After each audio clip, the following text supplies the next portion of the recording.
Hey, what's up, guys? It's Bert with Fours and Pours. And it's also with Bourbon. And we're here today to talk to you about the official tasting notes for the 2022 Screw Cancer release, a partnership between Sugarfield Distillery and Bourbon Society of Baton Rouge.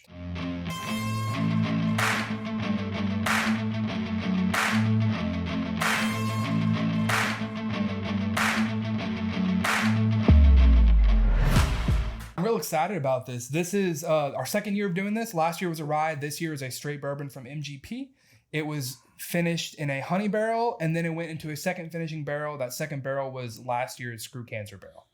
Awesome. Well, look, I don't want to waste too much time. Let's jump right into the tasting notes. What do you have on the nose? Well, being a honey finish, the thing that jumps out to me is definitely honey. It's not overpowering, though. It's pretty well balanced with that kind of classic MGP bourbon note. So I get the honey.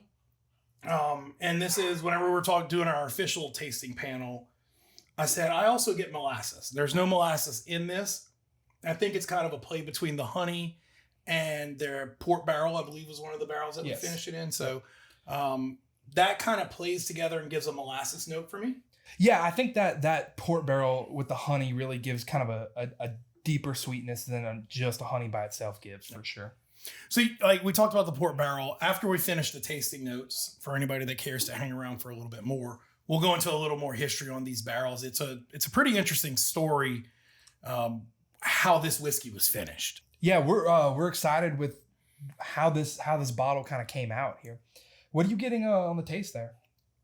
So I think the honey that's on the nose comes a lot more forward. So it's less of that molasses and a lot more of a honey, and almost like a dark stone fruit, which again, I think is the port influence, right? Yeah, and you say honey, but it's not overly sweet. You don't get a lot of sweetness. No. It's actually really well balanced in that sense. But the honey flavor is there. It's local honey. It's a darker flavor. All the Louisiana honey's got that deep richness, almost a molasses to it in itself. Yeah, for sure. What about the finish? So the finish, I think, is interesting because it really changes up a lot from the nose and the palate.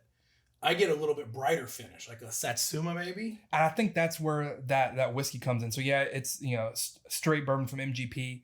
So you get that classic freshness, that citrus. Like you said, more try to keep it local here, more of like a Satsuma more than just your classic lemon or orange.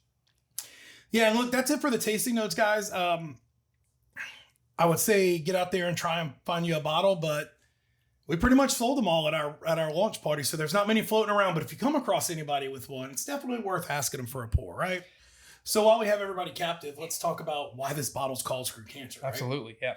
So $80 of every bottle sold goes directly to a cancer charity, and we change it up from year to year. Last year was leukemia, lymphoma. Last year was leukemia, lymphoma. This year, $80 of this bottle goes to the Women's Hospital Cancer Pavilion. So it's the local women's hospital. They do great work fighting all types of gynecological cancers. And next year, we're going to switch up to prostate, right? Yeah, I believe so. And we're really focusing on charities that are actually on the ground, helping people affected and helping families. Your research is great, and the big organizations are doing a great job of that, but we really want to focus on a local impact that we can actually see. Yeah, and with that being said, between the bottle sales and the raffle that we do along with the bottle sales, we're just over $20,000 so far this year.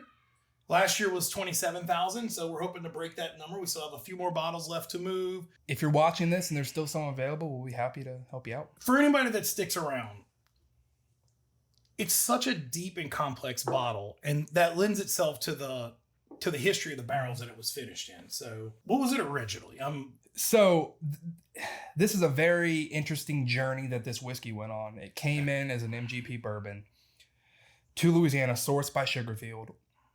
It was then put into a barrel. It was another MGP bourbon barrel that Sugarfield then filled with their local honey and sold it as a barrel finished honey, emptied that barrel completely, and then put this bourbon into that barrel, getting a honey finish. It was in there for, I think, 4 months. It wasn't super long. And then it went into the barrel that held our Screw Cancer barrel last year. So that barrel itself has been on a long journey. It started as a red port barrel. It then held a rum for about a year and a half. They're actually their first release of aged rum at Sugarfield. And then after that, it held last year's Screw Cancer, which was an MGP rye. So if we're going to do the Cliff's Notes version of these tasting notes. We're going to go on the nose, molasses, honey, stone fruit, right? On the palate, what do you have? Palate, I get the whole journey of that barrel. I get that honey. I get some grain notes from the whiskey. It's really complex. And on the finish, I would say it brightens up a lot. I pull a little more satsuma, maybe kumquat, like a little more citrus note to it. So. Yeah. See, that's tough doing spark notes. I'm an engineer. I like going into detail. But all in all, look, it's a great whiskey and it goes towards a great cause. And thank you to everyone that bought a bottle. Thank you to everyone that even thought about buying a bottle and couldn't get one because they sold. We appreciate every one of you guys and we appreciate you helping out.